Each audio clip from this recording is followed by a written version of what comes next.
welcome to my podcast, Celtic Ligers. Yes. No, sorry, I didn't. You said yes. Fuck. Damn it. Now, welcome, and we have here Gareth Lyons, who's like, I don't know what he is, a creature. Are you there, Gareth? Yes, I am. I had a big sip of coffee. No, give me all a I nod. did. Responding. Off the top, I'd like to thank my patrons. Fuck off. We got Joe Joyce. Yes. We used to do the, at Mass, they used to read out how much they put into the collection box. Oh no, they didn't. Did they? Yeah. I've never really been to mass, so. Gareth was raised pagan. Gareth was raised Huguenot.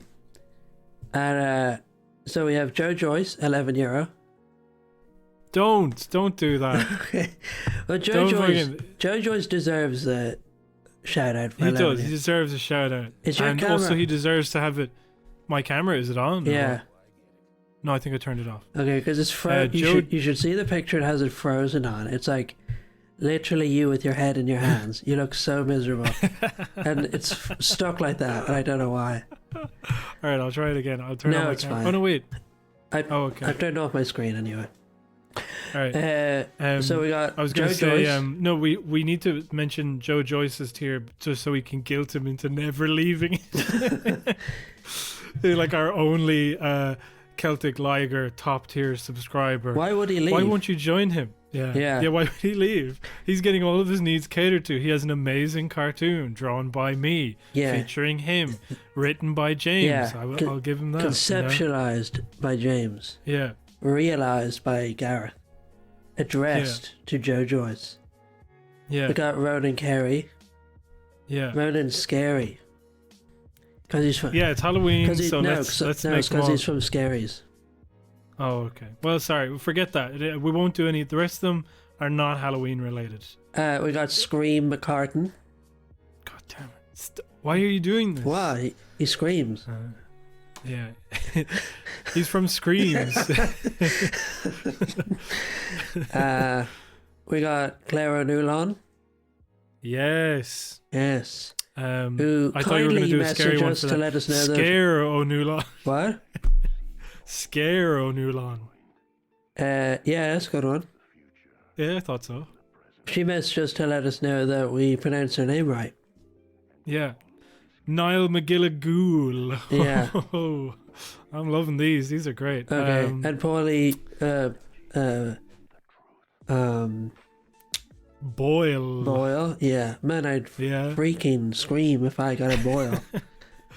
And then wait, maybe I won't say first name until we think of, because Kelly isn't really doing much for me. What about Ned Kelly? Yeah, he's the scariest of them all. He's the scariest Australian bandit going.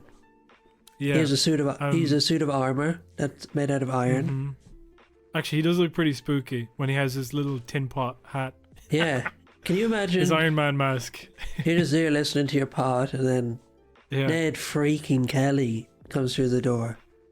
Oh my God, what's that at the window? Yeah. Oh no, it's just Ned Kelly. Yeah. Whoa, wait a minute. Are you telling me? Yeah. Whoa. Did I tell you that one time I did that to my dad where I was talking about Scooby-Doo and I was like, Dad, there's a good ghost. He's like, don't do that. Because if you do that, then you'll talk like that forever. Yeah. What? And you're like, Dad, I'm 21. I know how to talk. And then he was right. I stuttered for years afterwards. There used to be a thing where it was like, you don't make a face because if the wind changes, your face will stick like that. Yeah. You ever hear that one? My dad said to not put coins in my mouth as a 3-year-old because they were made out of bugs. He didn't just go with because it's common sense. It's because I was like, why? It's fine. Who cares? And he was like, because loads of people's hands are holding them, and they're all dirty. And I was like, why are they not dirty? Everybody washes their hands. I was 3 years old. 23 years old, ladies and gentlemen. Yeah. I was 3 times 3 years old. +2. Yeah. I was just saying that I saw the latest Bill and Ted movie and I enjoyed it. Is it new? Because it is, yeah. It's never, Keanu Reeves looks like old as shit. Man, what other one? I'd love to do that. Imagine you and I in 30 years' time, just Celtic Ligers reunion in Scream. In Scream Community Centre. You know, where Liam is from. Yeah. That took me a second. I was like, thank you for joining us for a Twitch Scream. You know, and then it'll be like, what isn't it like June? Yes. But it's in Scream. Scream's one of those places where people are like, how have you not heard of Scream? It's right next to Swords. Ice. Yeah. It's right next to Ice Pop. Ice Pop Scream. The county. Wow. Yeah, it's in County Ice Pop. We're just doing We're just killing it. We're really like, take a look at that time code, because I feel like we've almost done enough. Oh yeah. That was enough. Okay. Goodbye. Most people would put that out as an hour. Yeah. And you're getting that in 6 minutes. Yeah. All of this content. Yeah. All this Halloween content. It's shocking what we're... Yeah. It's surprising. You know, like on Halloween, you get surprised. Yeah. But you get tricked and japed and... yeah. What else happens on Halloween? Bamboozled, you know. The ghoulies come out. Yeah, the ghoulies come out and you have to chase them back with a stick. That's what everybody does on Halloween. Yeah, you know? And the veil between the living and the dead is ever thin. Speaking of dead, Ruth Bader Ginsburg died. Ruth Masturbator Ginsburg, yeah. I had that on off pod and I had to bring it out here, and it's just really diminishing returns with that one. It was not very good. Yeah. I didn't even like it the first time, if I'm perfectly honest. Ruth Bader Ginsburg. Yeah, okay. We're recording this very late, and if we were on I'd love to be on a podcast where we're like Ruth Darth Vader podcast. Ruth, not Ruth Vader podcast. That's the name of this episode. Ruth Darth Vader podcast. R.I.P. Ruth Darth Vader. But you know, then they do Darth Vader impressions for like half an hour. Yeah, but you'd have to have I was like, you know, in like The Simpsons, the way that Homer has like a bizarre knowledge of Supreme Court justices in like one episode. Yeah, imagining this kind of overlap of those nerd pop culture things, except they know loads about Supreme Court justices and they're mixing it with like Star Wars references, you know? Yeah, that would suck. It would be like yeah. Clarence Thomas would be... Okay, so he was quiet. That's all I know about him. He still famously is. Quiet. Yeah, famous. No, he's not a rapist, but he did sexually harass. Huh? Say it. Say it. Even if it's not true, say it. Just put it out there. It's not true. It'll come back to you. By the way, do we say thank you to Connor Barry? Who's Connor Barry? What are you talking about? No, I'm talking about Connor. I'm not talking. It's not a Supreme Court justice. It's one of our patrons. I just realised we didn't say thank you to Connor Barry. Why is this guy thanking Supreme Court Justice Connor Barry? And, that's the scariest of them all. Supreme Court Justice. To be a Supreme Court Justice, Connor Barry, that's your horrifying future or whatever, you know. That's an episode of The Twilight Zone, and he's like at the end, and he's a Supreme Court Justice. He's like, no. Yeah, it's like it just plays like a court drama. Yeah, and then at the end, Connor Barry is one of the Supreme Court's justices. Yeah. It's like that's the twist, but everyone's like, "Who's that? Who's Connor Barry?" That's It's weird how like they got 8 of them correct, and then there's one guy who's just not Clarence Thomas, you know? Like, and that's the twist. Yeah. So there's Clarence Thomas. There's been a whole host of awful ones. Famously quiet, so he would be in. Famously put his pubes on a Coke can. Okay, but in Star Trek or Wars, whatever it is. Star Wars. Yeah, strike my pubes down on a Coke can and I will become more stronger. Okay, be stronger than you could possibly imagine. Yeah. So why would he be Obi-Wan Kenobi? What about... Yeah. Why have you made him Obi-Wan Kenobi? Why did you make Ruth Bader Ginsburg Darth Vader? Because it rhymes. Ruth, Darth Vader. Podcast. Pod Ginsburg. Pod Ginsburg. Ruth, okay. Darth Vader, Guinnessburg address. Nice, that's pretty good. I don't know what the Guinnessburg address is, so I'm going to let you riff that one out. What about it was a Gettysburg address? What about Gettysburg address? Ruth Darth Vader, Papua New Guinea address. I actually had a weird one during the week. Okay, I don't know where it came from, but I was Darth. Sorry, Ruth. Darth Vader. Ruth Darth Vader. No, Ruth Bader. Shinshan. What was it? Ruth Bader Ginsburg. What? Oh yeah, Ruth Bader Shinshansburg. You know that cartoon what? Shinchan of like the little boy who always shows his bum. He's like a little Japanese boy. No, I wouldn't. I have never watched that cartoon. Obviously, adult cartoon. It was it had adult content, but it wasn't. Sounds like it. It wasn't for adults. Sure. It had a really good theme song as well. Hey, Shin-Chan, looking for trouble, he's your man. Okay, more. We need more. Qui-Gon Jinn. Okay. So that is Scalia. No, I think Scalia is. Did Scalia? Is he the one who got shot? Am I wrong with that? Who's the fattest, ugliest, stupidest guy in Star Wars? Because that's what I was thinking of. Watto from the episode 1. Well, credits will do just fine. No, they won't. Yeah. A modern reinterpretation of the Constitution will do just fine. No, it won't. it's what that's he great. Might say. Yeah. I like that.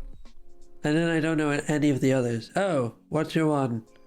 The one that people never learn that lesson, and it's like everyone was like, Ruth Bader Ginsburg is amazing, and then everyone was like, no, she's actually bad on racial stuff, but this one is amazing. It's like, she obviously is. Sonia Moyer. Yeah. Sonia Moyer? So I got to look this up. Sonia Sotomayor. Just butcher it. Why not? Sonia Sotomayor. She's apparently pretty good. Well, she's obviously not like just like it. I'm not buying into the rhetoric that someone can be good. Do you know what I mean? Well, she wants to reduce the power of the Supreme Court justices. I know, but she's just our version. Like, this is what happens, is that when you hit 30, suddenly you're like, yeah, she's a boss, Not I don't think she's a boss. Like I would never parents. say that. No, I'm not saying about you and I, but like, that was what people would be like, she's a boss. Not like Ruth Bader Ginsburg, where the boomers liked her. But then all the young people would be like, why do those millennial freaks love her so much? The only reason I know that she might be okay is because Virgil Texas said that she was actually good and called her far left, which was a strange thing for him to say. So I have to. I tended to believe it, even though I don't know anything about her. Yeah, we got our marching orders from Virgil Texas. Yeah, Who is it? Yeah. Who is she then? Then we'll leave it at that. Wait, no, because we should do Brett Kavanaugh. Oh yeah. Sonia Sotomayor she's the one from like the new movies who's like the wise woman who like just basically they were like, don't worry, I will become relevant in the next 2 movies, and then they just kind of were like, oh, forgot about her. Well, could she be Rey? Could she be Rey? Yeah, why not? And then she's gonna kiss a black guy, and then someone's like, no, don't. Actually, you're a Jedi, and we know that Jedis don't get with anybody except for the white guy. You can get with him for some reason, Jedis don't engage in miscegenation. I love that they got away with calling a character Rey, like just fucking Rey. Like everybody loves Raymond, you know. Yeah. It was spelled differently, and she's from a different planet, so. So maybe check yourself, Yeah. Check your privilege before you wreck your privilege. Yeah, before you wreck your privilege. And then there's Brett Kavanaugh, a young man, to quote RBG, A decent sexually, man. Yeah. sexually decent young man named Brett. He's Luke Skywalker. He's when Otto takes a shit, that's Brett. Yeah, that's Brett Kavanaugh. I was trying to think of something where he's some of the lines that the famous lines that Luke Skywalker has. Luke Skywalker's like, you're not my dad, and then That's Darth not Vader, true. No. No, because he goes, no, that's not true. That's impossible. Yeah, and he goes, look at your yeah. calendar that I bought you, and because my dad and I love calendars so much. Okay. Did you remember that? Yeah. He started. Yeah, cool. I like the bit in Star Wars. You know when Luke Yeah. Skywalker takes off Darth Vader's helmet? Yeah. And he's like, I want you to look at me.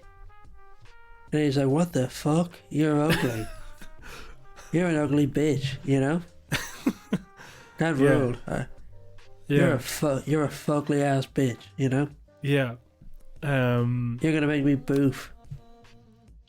Yeah. Or when he started crying because he loves the taste of blue milk. I have loved blue milk for a long time. Yeah. And he's like Ruth welling Bader up. Ginsburg is like, what a sexually viable Yeah. candidate for the Supreme Court. Ruth, Darth Vader, Ginsburg. So Podcast. she's. Fuck. It's getting. It's getting sometimes hot. you just. It's. What I'm imagining is like a riff and it's just like falling out of the sky, smoke peeling off of it, and you're Yeah. just pulling the ejector cord like, no, you know. And then we Yeah. don't pull it in time, and all of a sudden we're stuck with Ruth Bader, Darth Vader, Ginsburg, who is now the father of Brett Kavanaugh's Luke Skywalker, who's, the piece of Who's shit a that stone comes cold out of him, you know? yeah. Cool. Yeah. So I watched the movie, Yeah. Tell me all about The it, or- please. the RBG, notorious RBG movie. The documentary was- should clarify. Yeah, and it was very bad. Yeah. Because, like, you know those things where it's like they get so close and yet so far, Mhm. is a phrase I invented for this situation. Okay. So the first, it starts off, it's called Notorious RBG, Mm-hmm. right? Do you get it? That's always bothered me quite a lot. Why? Because I mean, for obvious reasons, just the idea of the white Comparing a women white who woman to a black project man. all of the who project all of that kind of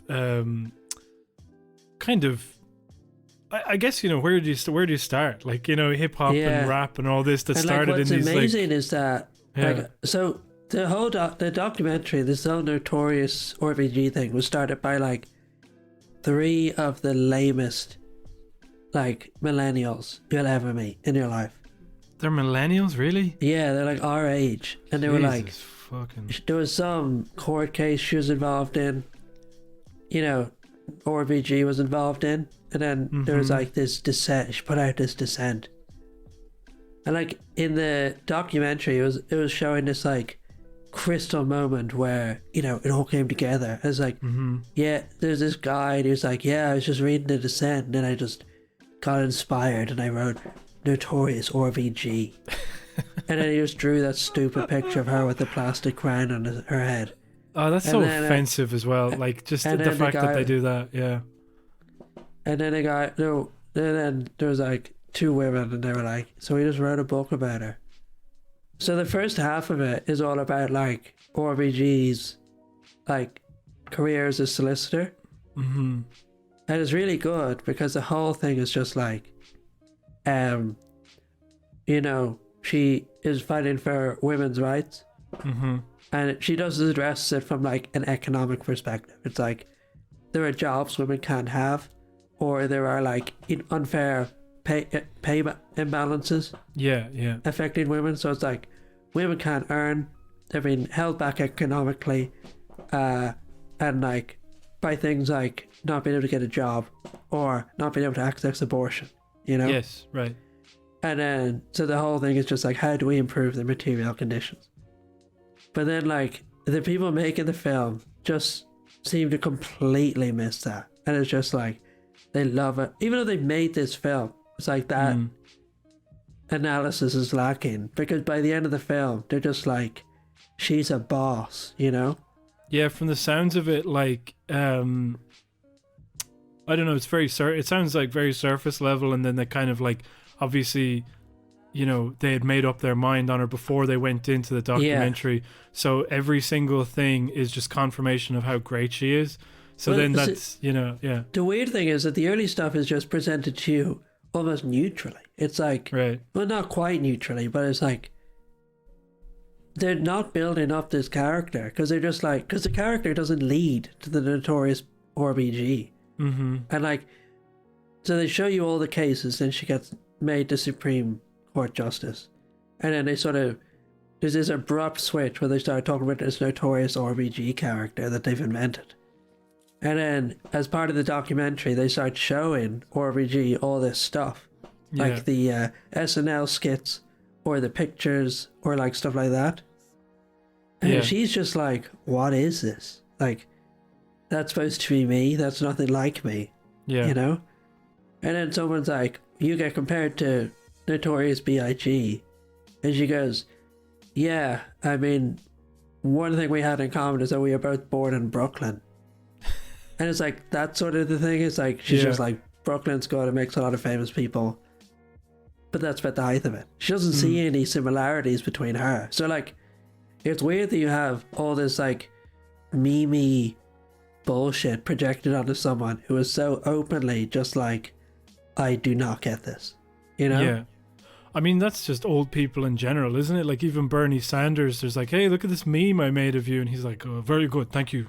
Yeah. You know what I mean? But like, Bernie Sanders, you know, you rarely saw the moment where he was like, I do not understand what all this is about, you know? Yeah.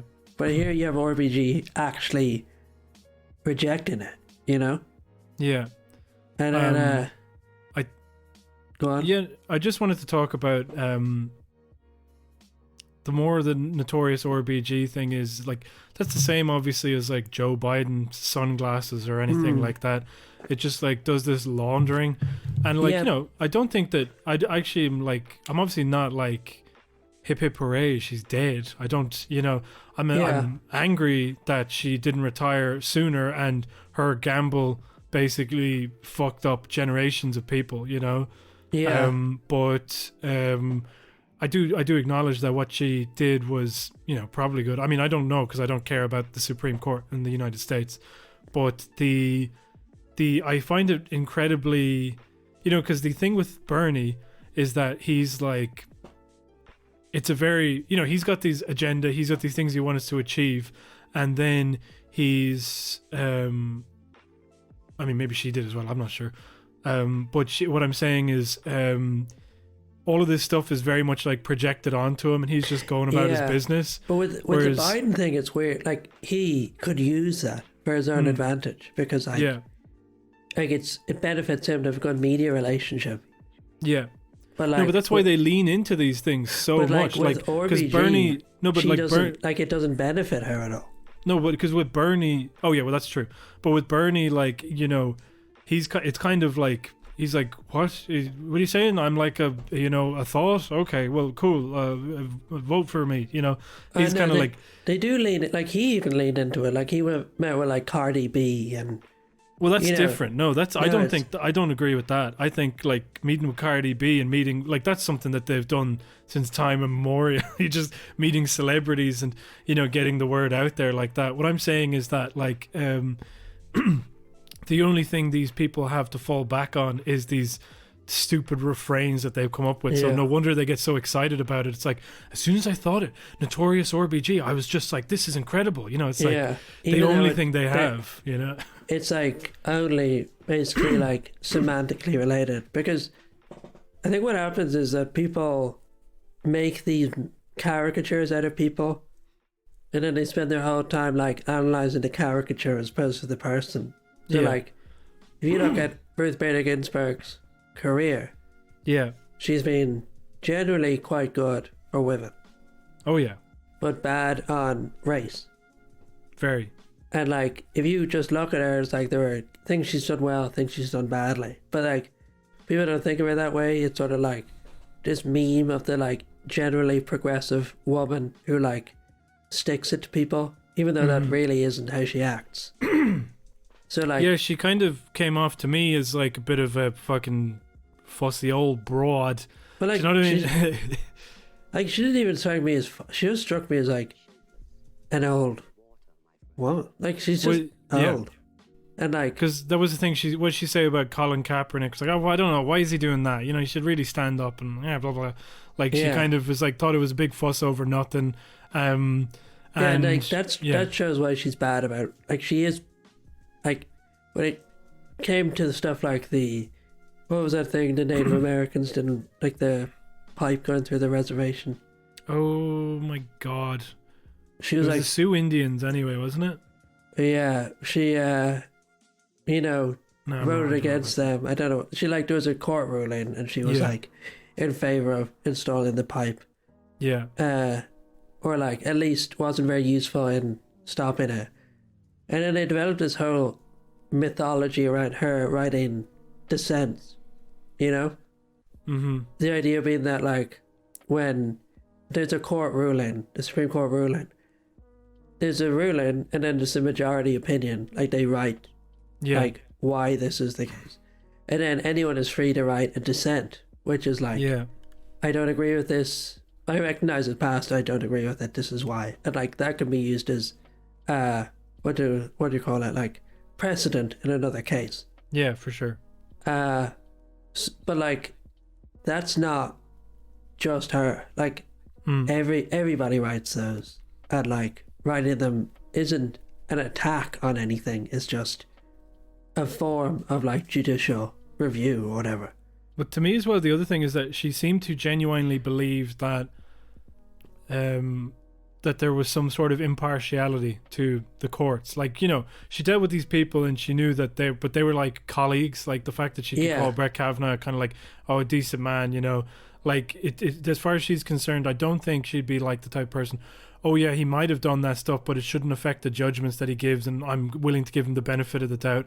Whereas like Republicans appointed, they were like carrying out an agenda. They know what they're doing. They're like sleeper agents waiting to be activated, you know. I'm not so sure. Like I think that they don't need like this. I think they're open for business. They're not like sleeper agents. They just the people who I think we've talked about this idea before, but like the people who are selected are the people who naturally like think in line with the Republican Party. Yeah.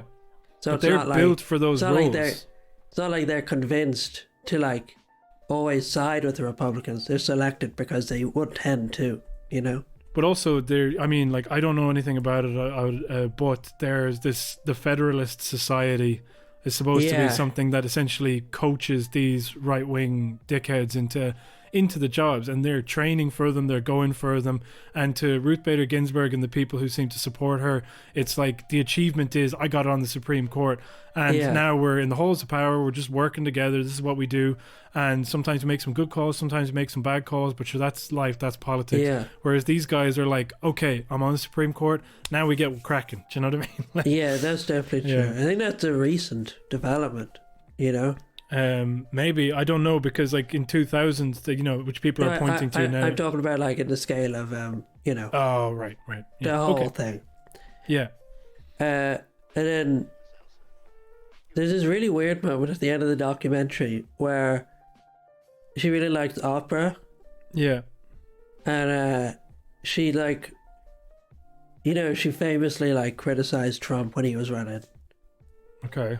And then she retracted it because it was unconstitutional for her to like criticize a presidential nominee. And then she took like a speaking role in an opera, some famous opera, and then she wrote her own lines where she like not criticized Trump, but literally just referenced Trump in the lines in the in her speech. Yeah.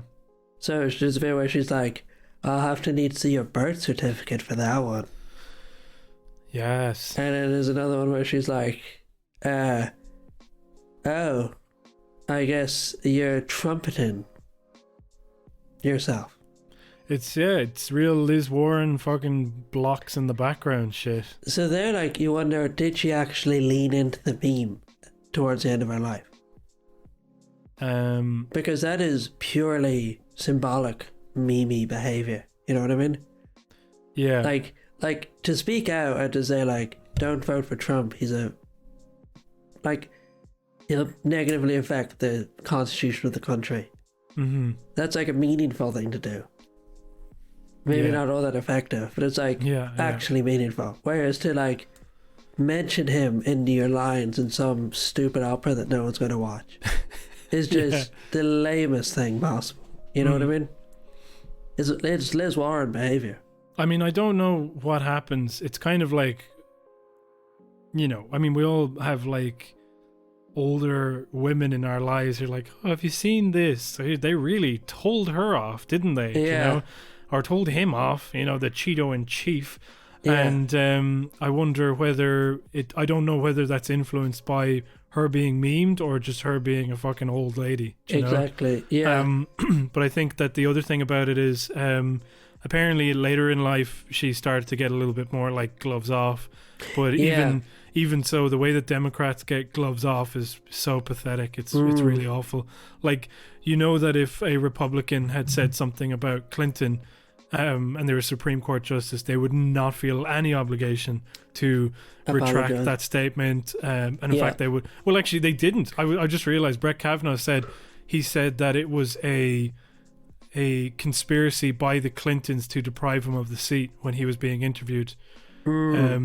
Like, you know, and he's just an incredibly oafish, disgusting individual, you know. But it's just, I mean, obviously it's the tale as old as time, you know, the double standards of this. But like, it is funny because to us we'd be looking at it going, oh, maybe she's just an old lady. But to these people who made that documentary, they're probably like, it's confirmation. It's like, yes, we've reached her with our memes, you know. And it's like completely divorced from reality, and it actually prevents them from engaging in reality because you're like not actually reading. Say you're reading her dissent, right, for some unknown reason. Like even that idea of like reading a dissent as if it's like a slam or if it's like shady or if it's like you're not actually analyzing it properly. And like that idea is so distressing to me. The idea that there are people who, all these people are like caricatures in their heads who are just like global. It reduces any strategy because it's like you're not thinking, is Ruth Bader Ginsburg good for women's rights and bad for these rights? So how do we compensate? It's literally like we have this rad old woman who thinks just like I think, you know? Yeah. Well, this actually brings me on. Yeah, go on, sorry. It just creates a false sense of progress, I think. You know? If you can sort of, it's like the way people are like, Biden's the most progressive guy because he's cool and he drives a car. It creates the illusion that things are becoming more liberal or more leftist, but they're not. They're just. I don't think anybody's fallen for that. I mean, like, I know that there are people out there with. The Biden thing is a bad example because it's like his brain is melting out of his ears, so he can't keep it. Going, but like for a while, like it was people. With Obama, like for example, you know? I mean, like thanks Obama and him doing the fucking doing his little White House roasts, you know, and of himself, you know but I wanted to say this brings me on to something I actually kind of wanted to talk about too, which is Keir Starmer. The idea that people like there are people. So like Jeremy Corbyn in 2018 had basically gone, look, and John McDonnell were essentially saying, look, Brexit is done, you know, it's finished. We now need to try and pick up the pieces and figure out how to move on. And then Keir Starmer advocated for a second referendum because the people need their say. And now, you know, after the 2019, where they just got destroyed on what essentially amounted to a Brexit referendum. If you look at the fucking defectors from the Lib Dems and the Lib Dems themselves and where they ended up, then people just did not want a people's vote. That just was not on the cards. But anyway, the point I'm getting at is that he is now going out there and he's doing this. He's got his fucking Brill cream hair and his strong jawline, and he stands up there. Their new slogan is "New Leadership." Okay. Yeah. Someone said he looked like a villain from EastEnders, and I think that's extremely true. Well, but he goes up there and he's saying all this stuff, and they're so unable to view things objectively through policy that just the very fact of him being somebody who they deem as more confidently delivering the same things that Corbyn did. That means, obviously they didn't like Corbyn anyways, but what you're seeing is this thing where it's like they are now convincing themselves they like the things they hate because this guy is so evocative a speaker and reminds them of all the prime ministers of times gone by, etc. One of the things though that I and he's this is me getting off now because I've been very upset with what's happened with Labour, because you see a glimpse of something that could have happened. And what I still think about the 2019 election, I think that the biggest mistake that they made was to take that position that they did on Brexit. I think that fucked them, to be honest. And but I also think people were pretty fatigued by Brexit. But there you go. But the point is, if the fact that they lost on that platform would be better is better than if they won on the thing that Keir Starmer's talking about. Yeah. So I'm just like, I'm kind of in a state of despair at the moment at some of the shit that's going on. I haven't been. I've come in and out of it, but it really seems like he's just mimicking right-wing Tory language. But he's not creating like the leftist case for anything, or he's not creating a case. He's just sort of saying, like, didn't he go to the radio and say Britain first or something like that? Well, what happened is his the deputy leader was on radio, and she was saying we have to take care of British people, we have to take care of British interests. I went on this string of Britain, protect ourselves, it just kind of creepy isolationist bullshit. And then at the end the host said, so Britain first, all right. And then that was what caused the stir. So she didn't say it, but she said everything that embodied that phrase. So it's not like, and like, that is right-wing language. Do you know what I mean? Yeah. Well, they're obviously always going to cater to the right of the party, and now they're doing stuff like even they had some military bill there, which is going to be like make it harder for people who've been tortured to seek justice, and make it harder for people to bring cases against the British military. And a few people who were in the shadow cabinet voted against it, and they were just like sacked from their positions, just like Rebecca Long Bailey was sacked for sharing an article that suggested that the IDF, who did train the Minnesota Police Department, that one of the things that was used to kill George Floyd, might have been learned from the IDF. So the suggestion of that was enough. But you can't, if you're coming from a left perspective or like a liberal perspective, you can't just say Britain. Like, I know she didn't use the words Britain first, but like it sounds like she said anything but, and like that's not catering to the right of the party. That's catering to the right of politics, just in general. It's just like the right. And like one thing I wonder is that all these English politicians are sort of like obsessed with American strategy and American politicians. For sure, exactly. Yeah. So like that, they're probably just mimicking or like even getting advice from the same people that are advising the Democrats. Well, I think that they're doing what Leo essentially does, which is just anybody who wins, they must have won because of incredible tactics, And so even though Johnson was just like floundering, the idea of the get Brexit done thing, it's like it was just a succinct message. I mean, to be honest, I just don't think it was the strength of his campaign that won that. And I don't think you can out-Tory the Tories. No. And but I think that what they're thinking is like, oh, we lost those people because we weren't right-wing enough. We lost the Red Wall for that reason. And so they're obviously trying to cater to that side of the party, and they're just so fucking bad at it because you don't buy it. Like, I just don't buy it. Because it seems like they're just repeating the Tory line as opposed to coming up with their own line. Like, and people are seeing that. We talked about Jeremy Corbyn and Brexit, and it's like, Corbyn was pro-Brexit, I believe. You know? Like, I would say he's anti-EU. I wouldn't say he's pro-Brexit. Yeah, but instead of coming, like, either way, instead of coming up with, like, an alternative, you know? Like, he sort of kept quiet. And well, he had to avoid pissing off factions within his own party, and it turns out he needn't have bothered because they already were actively working against him anyway. So so like the whole thing is that it always leads to failure when you're not, like, when you don't adhere to your own beliefs, you know? Yeah. When you just spend your whole time chasing the Tories or chasing the Republicans, like, it fucks you over because, like, you're never supplying the people what they need. You're just giving them a watered down version of what someone else wants, you know?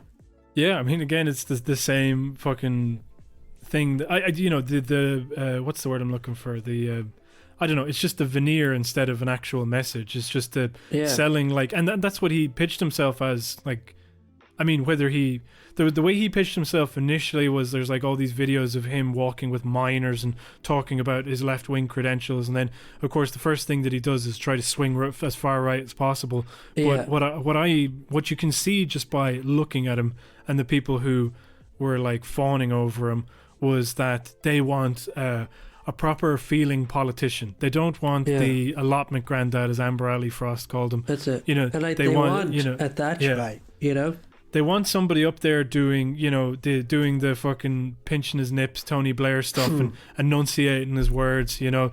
And they don't care what he's doing. They just want to feel like that's the politician, and not this kind of fucking softy who's, you know, who's pictured with an anorak at every fucking protest that's been around since the 70s, you know. Yeah. But the thing about it is, the thing I want to talk about this thing because this was the one that just, I guess I wasn't giving him the benefit of that. That ship has sailed. I don't like Keir Starmer, but I think probably one of the most deplorable things he has done is he took the bait on something with I said, you know, earlier on, the people aren't really falling for it because, you know, he's out there and he's criticizing the government, but then he'll also say things like, yeah, but we support them in everything that they do. And then they're also trying to appeal to the right, so they also kind of acknowledge that the right is where the fucking power is. So it's like, what do you have exactly? I don't think anybody's going to fall for it. What's happening, you know? And like, if you're appealing to the right in England, you're appealing to racists, you know? Like, and that's the lunatics. But that's like that is the power base. Like, the whole Brexit thing was about immigration, you know? In essentially a racist way. It was like people, you know, either it's like jingoism or like economic concerns redirected towards like a racist policy. That was it. Like, it was so based on immigration and racism that like the Brexit campaign were like, don't mention immigration because everyone already knows what that is. Everyone already agrees with that. Let's tell them on the other stuff as well. So anytime you hear someone capitulating to the right in England or like going after the right, they're going after racists, and like they're going after anti-immigration policy and ideology. Because what's implicit in, and I think it's like it's something that I kind of found. I'm kind of going all over the place now, but just the idea of like when you evoke the Union Jack so much and you're trying to talk about the strong leadership and all this type of thing, you know what you're doing. You know what that's evoking, you know? And they can get away with saying like, oh, well, obviously that's not what we mean because we're the Labour Party. You can look at our track record. We obviously don't think that. It's like, you know what you're fucking doing. Stop trying to gaslight me. Like, the legacy is Thatcher. Like, Blair even said it himself. He's like, my job is to develop what she started, you know, or to build upon what, like, they don't see themselves as opposed to neoliberalism. They see themselves as curating it, you know? But the one that I wanted to mention, the event I hinted at there, was that, like, so one thing is that a load of people started sharing Ed Miliband's, they're like, I didn't watch that. I watched it, but I didn't care for it. I mean, to be honest, because they were like, look at him, he's taking him to task, he's tearing chunks out of him. It was like, well, who gives a fuck? And also Ed Miliband, like, he's like a fucking wet blanket propped up on a fucking broom. He's just this. Even when he's like attacking somebody, he looks weak. I don't know how it's possible. He's just there going like, and what is your response, Prime Minister? And he doesn't have one. He doesn't have one, does he? It's like, shut the fuck up, you little bitch. You know what I mean? He had the energy of, like, the nerd who, like, not even the nerd, but like in secondary school there'd be the guy who finally snaps. You know the video? Yeah. And there's the guy who's like, don't make me say it. It's like, what are you going to say? I don't care that you broke your arm. Yeah. You know that video? Yeah, I love that one. I know, but I was also thinking of the Vine where they like push that kid just a little too far and he starts freaking out. Yeah. And he takes off his school bag and starts swinging it around his head to try and hit them. And then he just decks this girl that just happens to be walking past, Like, it's that type of thing where it's like, and people were like, where was this a few months ago or a few years ago? And I was like, wait, why would that made any difference? And then there's other people going, you didn't give a chance to see that. Why would I want to see that? It's so dry and so shit. And Boris Johnson, they're like, look at him, he's floundering, his arms are folded, he's huffing and puffing. It's like, it's because they don't give a fuck. That's that's literally the same posture as when like Rees Mogg was lying down asleep when somebody was addressing him, And like but Johnson's brain is also like deformed from COVID, like he's also not really in that room. He's enjoying the colours, Yeah, he's just trying to remember how to breathe, And they keep pointing at Starmer and all these things that he's done, but one of the funny things was like, to be honest, I've had a moment where I was like with Boris Johnson, like nodding my fucking head at something he said, which is like, Starmer's like, and you have failed every time, you have done this, that, and listing off all this bullshit, and then Johnson goes, well, Captain Hindsight over here, it's very well to govern in the future, isn't it? And I was like, yes, exactly. Isn't it just, And you're not even putting anything forward. You don't give a shit. You're buckling down for 2024, so you just don't fucking care. So why should I care about you? But the thing that he did that was most upsetting to me is somebody put under, so Ed Miliband, this fucking damp towel, and sorry, I'm just hearing my feedback in the microphone. I can lean away a little bit. But so they have the damp towel Miliband, and then underneath it somebody goes, oh, don't forget this this essential Starmer bit, and they shared this bit, and Starmer, I don't know how it had come up, but clearly something had happened with Northern Ireland where because it was to do with like the thing that Johnson just threw onto the table to fuck things up, and so I don't know how it happened, but but his argument was essentially, what am I talking about? He basically goes, not to doubt his commitment to the people of Northern Ireland, okay?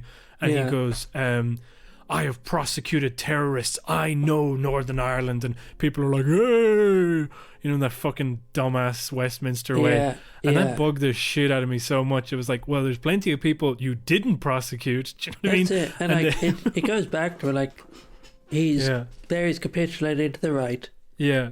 And it's racism. He knows what he's doing. He knows what you're evoking when you say terrorist is like the balaclava wearing fucking Fenian scum. Do you know what I mean? These people over there who are just like, they don't know any better. For no reason are just causing trouble. Yeah, exactly. It's just back to the imperialism of England. And like, these days it's not as damaging a form of racism, but like it's still racism. It's still completely anti-Irish sentiment. So like it's just when you see like in Ireland we have a growing anti-immigration sentiment, growing racism, to see like the Labour Party capitulating as opposed to standing against it is sort of frightening, Well, because they were like standing against it, and it seems that the right of the party just think of that as a failed tactic. It's which is, instead of being a moral obligation, it's like, well, that didn't work, so let's try being for racism. I know, because it's like there was some criticism of Corbyn once where he didn't want to share a stage with, I think it was someone like Tony Blair or maybe Gordon Brown or someone like that, or maybe it was even David Cameron, and someone was like, you've been that's very curious considering who you shared the stage with, meaning like IRA or other groups like that. And it's like they would see, like they love this idea of reaching across the aisle, but really they like the idea of reaching across the aisle to the right. They don't like the idea of actually meeting with these people who are struggling, Well, reaching across the aisle has become like, it's almost like a cancel culture at this stage. It's like, stop cancelling me. Do you know what I mean? Yeah. Stop cancelling my aisle. Just the idea that like people are angry at you and they're like, what the fuck is wrong with you? It's like, oh, stop cancelling me. Yeah. And the other thing is like, why are you talking to that person? Hey, I'm reaching across the aisle over here. Yeah. You know what I mean? Yeah. It's only way to avoid responsibility. It's never actually like, a good faith anything. And like it's only people on the like the liberals who are like, yeah, I'm reaching across the aisle. It's like, yeah. And the people on the right must just be like, what? Like, who are these people? I was like, well, I'm glad they exist. Why are they always reaching at us? Yeah. I was just imagining somebody like holding their own hand and like, I'm helping. You know what I mean? Like, I'm doing discourse. Yeah. But man, I'd love to be Labour MP and just make it the lamest speech as possible. You know what I mean? Yeah. Just well, that's what like, they love as well. Boris Johnson, you are gay. I think because all the speeches can fuck off. I hate it so much, and especially if I'm honest, I like the hooting and hollering. I think it's funny. I hate it quite a lot. I like the way it's just like some an weird, open mic. Well, just some weird old stupid tradition that they have. All these. It's like a roast battle or something. It's like, yeah. Can we close down this old building and stop paying you to go in and roast each other? Is that possible? Do yeah. But I think yeah. So let's throw it back to our topics list. Oh see if there's anything fun. Give us one. Give us one of the topics. Where the fuck is it? There it is. I found it again. Don't worry, everybody. So yeah, I guess I just said the first one is talking about listening to Trash Future. Oh yeah. You know what I'm talking about? Yeah. Should we say that? About how you think all our jokes are stolen from Trash Future. No, let me explain it this way. One time I knew these group of people separately, and they kept making this weird face every time they laughed, okay? Yeah. And I thought, that's interesting. And then one day I saw them all together and realized that they were friends. And when you hang out with people, you tend to just absorb some of the stuff.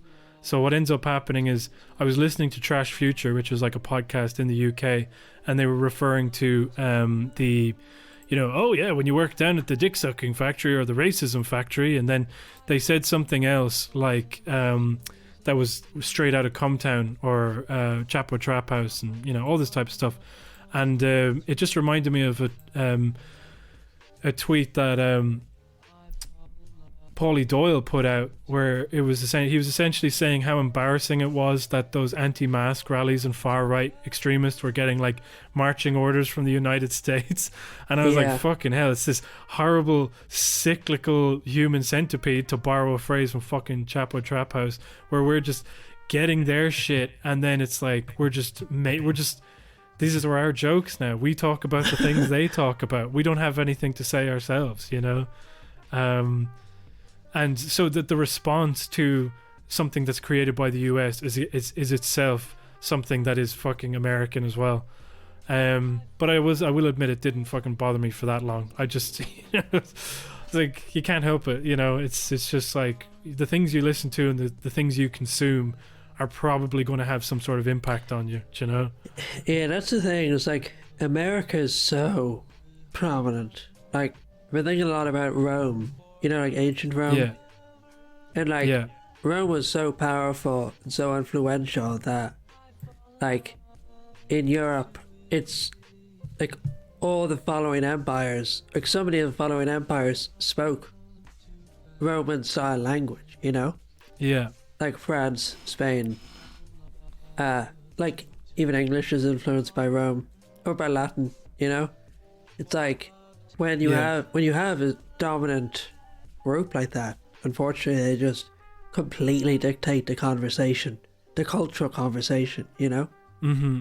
So I remember thinking about that when we were starting the podcast. It's like, how do you start an Irish podcast as distinct from like just copying the American format, you know? Yeah. It was funny because I don't even know what Irishness is entirely, because like that was one of the things we mentioned before, where like apparently like the Quiet Man became a real attraction for tourists, so we just started using the stuff from the Quiet Man, which was an American movie that was imagining what Ireland was like. So we just kind of sold ourselves back to them. Now, obviously there is Irishness and Irish stuff out there, but like you look at like Irish culture and the things that go on telly, and like there are always kind of like variations on American stuff or English stuff, and even the music that we produce nowadays, it's like, oh, there's Irish hip hop, and it's like, yeah, hip hop, something that started over in the States, you know? And like stuff like that. Yeah. It's like we were talking earlier about like blackface and how like you would think that blackface is like a significant issue in Ireland, but it's not. Like really the history of blackface in Ireland seems to be that like there were school plays where some of the children blacked up. It's not like America where it was used to like humiliate and replace black people who used to be slaves. It's like, I'm not saying it's good, I'm not saying it's nice to do, and I wouldn't do it. It's just a different context. It's just like, it's like, why is everyone talking about blackface? It's like, oh, it's because in America they're talking about it, you know? Yeah, and the way it echoes out over here, and like even when you don't want to be susceptible to that influence, you still are. But then there's like the Star Trek component for me, which is like, do we want to live in a world where we don't know where one culture starts and the other one begins, and we're all just sharing the same thing? Like, to me that sounds like, you know, it is it sounds semi-hellish, but also at the same time it is a utopia, the idea that we're all speaking as the one voice. Well, see, you know, the issue is that people have divorced the cultural from the political, so like people are sort of getting they're divorced from the reality of their situation, of like what's actually going on in Ireland. In Ireland, like, do you remember there was in England, I think, in England there was that debate about whether tampons should be taxed as luxury items. And people were writing to TDs in Ireland, saying like, this isn't fair, Ireland should be taxed. It's like, we don't. Or like, Ireland has better gender recognition laws than a lot of the country, but I don't think people would realise that. And it's because people aren't engaged in, like, the culture's become global, you know? Because it's all online, but the politics is still local. And people aren't dealing with that. They're not recognising that, like, their politics needs to be Irish. And it's not global. And like an example would be like the worker strikes in Ireland, sort of way less on people's minds than, you know, racial issues in America. Oh, totally. Oh, completely. And like the idea of like, we were outside the American embassy for, you know, the protest George Floyd, you know, that we were against the killing of George Floyd, and then they're all about fucking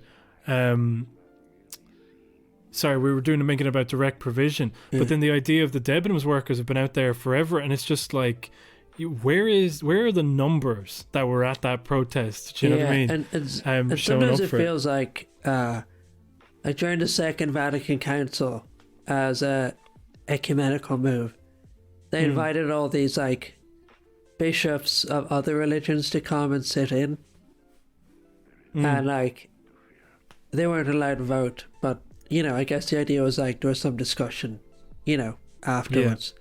that's sort of how it feels like with American politics. It's like we're all engaged and watching it.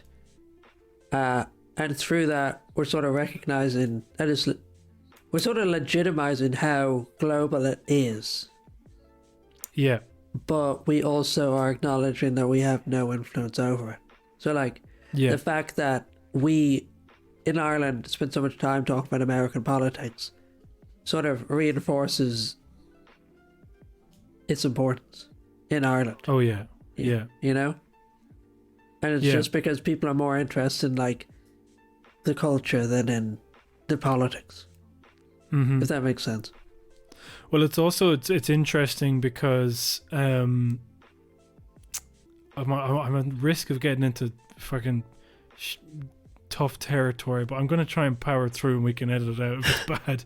But that even then I was talking about that Farmer's Life magazine that I saw, where they were talking about, like, you know, these strong women from different ethnic backgrounds that were, you know, it's a black and white photograph. Their arms are folded. See, they're doing it for themselves. You know, that even the way that we address this stuff and try to correct the imbalance feels like it's in such an American way. You know, like there's, you know, it just doesn't feel like. Actually, do you know what's another good example is that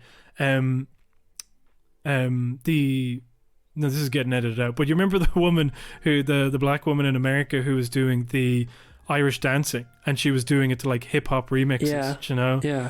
Like that's a kind of cultural overlap that's quite interesting, whereas the idea of just doing the American thing and then it's just here is not really like some sort of more Irish interpretation of the thing that's happening, do you know? What do you mean? Like when I said, you know, the thing about the article on Farmer's Life or whatever, where they say, where God, I can't remember her name. Do you remember the Soc Dems candidate who ran in from Direct Provision? And they said that the most important thing about it, the hardest thing about it was her being a woman, do you know? Yeah. And it's like, that's not, you know, because a man in Direct Provision would have been fine. And it's like, it almost accepts Direct Provision as the thing. And the spread is about this type of discrimination and stuff that is widespread, of course, but is also quintessentially American, do you know? Yeah.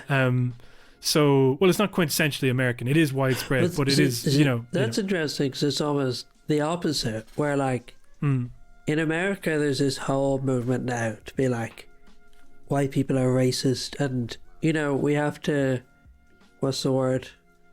Like, self-flagellate, almost, in a very, like, over-the-top way. Yeah. And it's like, are you racist? Of course you are, you're white. But in Ireland, we completely reject the idea that we're racist. But, like, yes, people do the same thing almost now with gender, where they're just like, oh, of course the, you know, men are misogynistic. Like, are you misogynistic? Of course you are, you're a man. And, like, we sort of have defanged it, and we can all constantly talk about it without really doing anything about it, because it's all just now put into the realm of magazine spreads. So, like, there with that woman, they were very clearly like, the hardest thing about this is that you're a woman, because obviously Ireland isn't racist, but we are misogynistic, and, like, because we can acknowledge that, aren't we progressive, you know? Yeah, but I felt that the Direct Provision part, it was mentioned, but it was largely not acknowledged as the big thing that it should have been. Yeah, do you know what I mean? because it was kind of just accepted, do you know? And that's because Ireland refuses to acknowledge its racism. But it kind of feels like it needs to wait for America to, and they need to see racism the way it is in America for them to recognize it as racism here. Oh, do you know what I mean? definitely. They're like, if, you know, if it was presented to them in an American way, like, say, police brutality or something, you know? or then they would take it. But because it's sort of like a uniquely Irish form of oppression, we're very careful to overlook it. Like, even within the context of misogyny, like, people start to realize things about, like, the pay gap, gender pay gap, or, like, workplace misogyny.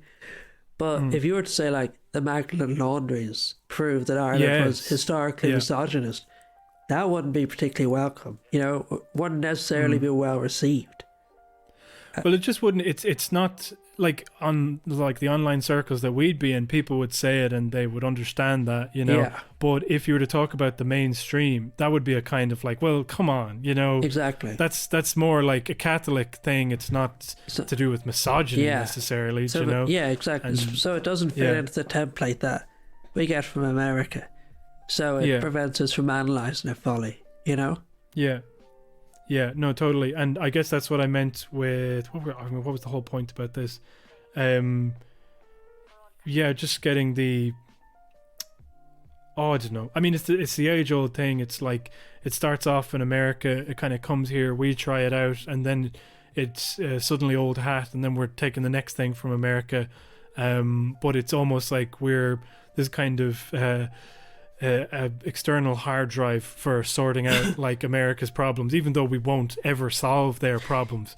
We involve ourselves in the discussion, you know. Do you ever think that there's like what countries are further behind than Ireland? You know, like if you go to like, you know, Mongolia, or you know, I don't know. Well, see, I wouldn't even. The thing is, now that you said that, because I was the one that I always thought in my head was like Bulgaria or like some of the EAs that were added in. Hey, we're all gay, aren't we? Like, basically, everyone's a little bit gay, or like, you know, what are this stupid? Like, a woman's just as good as a man, you know? All like all the cringy shit from the 90s where it's like, you know, just like a boss. They're trying to or like reclaiming the Rosie the Riveter poster, you know. Like keep calm and carry on, you know.